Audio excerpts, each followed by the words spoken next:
cupcake, just one of these fruit juices with added food dye is enough in a child that's vulnerable to create some of these behavioral changes that we're all concerned about. That's right. And not only do you find them, but the amounts of dye that's in a cupcake or a serving of a fruit drink, there's enough in one serving to trigger hyperactivity or irritability in some segment of kids. Obviously not all kids, but there's a lot of kids out there.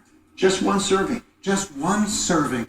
This stuff is everywhere. It's very challenging for parents to protect their kids from food dyes. So how many kids are affected by this? Well, there are about 500,000 kids that we estimate are probably affected by food dyes.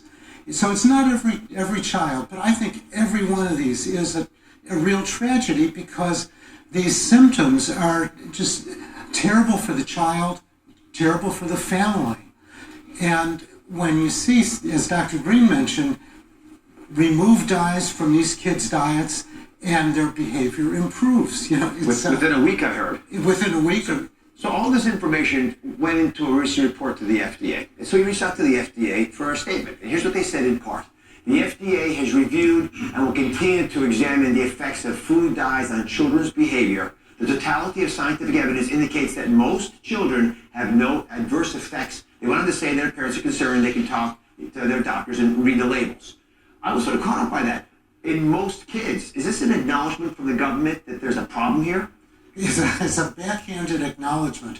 5 years ago, the FDA said, yes, sensitive kids may well be sensitive to food dyes and some other substances.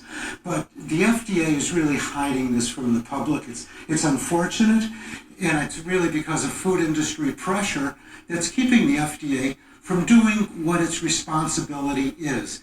Get these, what are really toxic chemicals, out of the American food supply.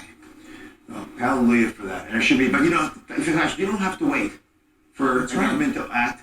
Companies, as you pointed out, are already doing this, but you can even push it further.